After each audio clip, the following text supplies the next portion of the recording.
બધાને દેખાય બરાબર ને? કાલે ફ્રાઈડે સભામાં હું વાત કરતો હતો. દિનકરભાઈને મેં વાત કરી ત્યાં કે લાસ્ટ 2 ડેઝથી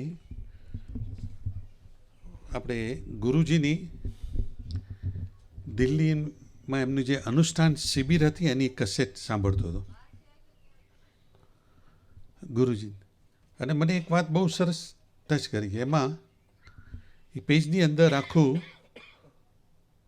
પ્રગટ સત્પુરુષનો મહિમા, કે આપને જે પ્રગટ મળ્યા છે એના મહિમાની વાતો હતો. અને એને રેફરન્સ ગુણાતીતાનંદ સ્વામીની વાત ઉપર લીધો હતો કે એકવાર ગુણાતીતાનંદ સ્વામી હતા. પહેલાંના જમાનામાં ગાડી કે એવું હતું ને, એટલે ઘોડા ઉપર જઈ રહ્યા હતા ગુરુજી કહે. અને રસ્તામાં કાંટામાં બોરડી હોય ને એમાં એમને ત્યાં ઊભા રહી ગયા અને બોરડી ઉપર દ્રષ્ટિ કરી. એટલે સાથે બધા સંતો હતા અને સાથે જગાસ્વામી બી હતા. એટલે જગાસ્વામીએ જોયું ને વિચારમાં પડી ગયા કે આ કોઈ સ્વામી કોઈ આવી દ્રષ્ટિથી જુએ નહીં, એટલે કંઈક આમાં હશે, આ બોરડીના કોઈક પૂર્વનું કોઈક હોવું જોઈએ કે આવું જોઈએ. અને પછી તરત જ ગુણતાન સ્વામી બોલ્યા કે આ બોરડીનું કારણ શરીર બળી ગયું.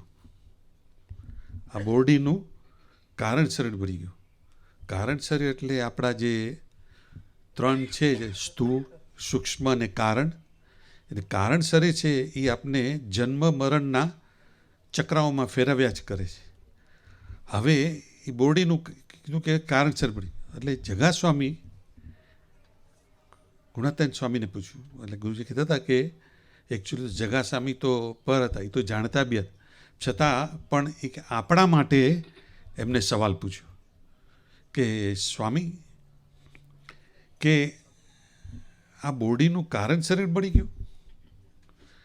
અને કે આપણે વચનામૃત કાર્યાણી 12માં મહારાજે જ કહ્યું છે કે મહારાજે કહ્યું છે કે પ્રભુનું ધ્યાન ને એના વચનમાં ટૂંક ટૂંક વર્તે તો કારણ શરીર બળી જાય, એવું કાર્યાણી 12માં છે. તો આ બોરડીએ એવું કંઈ વચન પાડ્યું નથી, એવું કોઈ ધ્યાન કર્યું નથી, તો એનું કારણ શરીર બળી ગયું એમ.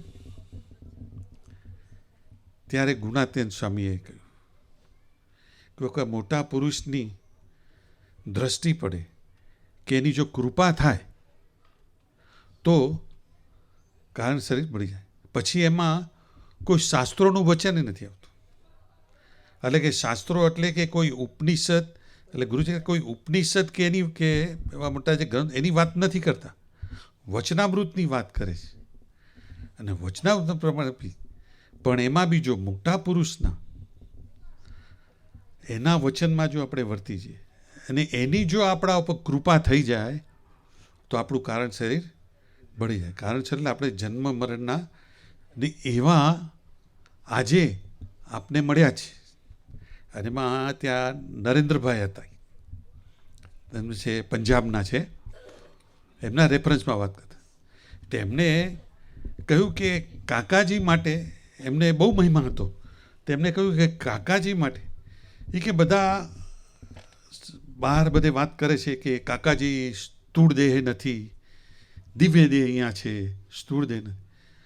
પણ કે કાકાજી કહેતા હતા કે બાપા કે શાસ્ત્રીમાં કે બાપા ગયા ને તો કાકાજી જો ગયા જ ન હોય તો સ્થૂળ દેહની વાત જ ક્યાં આવે છે. કે સ્થૂળ દેહને સવાલ જ નથી આવતો, કારણ કે જો કાકાજી પ્રગટ છે ને છે જ.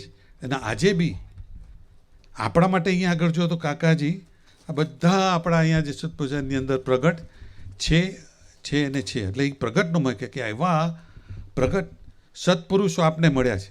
ખાલી એમના વચને ને એમની જો આપણા ઉપર દ્રષ્ટિ પડી ગઈ તો આપણું તો કામ થઈ જાય. તો આજે જેવી રીતે કેતનભાઈ કીધું ને, આપણે એ જ પ્રાર્થના કરવી છે આ બધા આગળ. કારણ કે બધાએ કાકાજી, પપ્પાજી ને ખૂબ સેવ્યા છે. તો આજે અમને બી અમારા ઉપર બી એવી દ્રષ્ટિ રાખજો કે અમે જેવા છે તેવા છે પણ આપના છીએ. તો આજે ફર્ધર ડ્યુ હું પહેલાં આપણે દિનકરભાઈને પ્રાર્થના કરું કે આપને થોડી વાત કરશે અને પછી છેલ્લે બી આપણે દિનકરભાઈના આશીર્વાદ લઈશું. પૂજ્ય દિનકરભાઈ.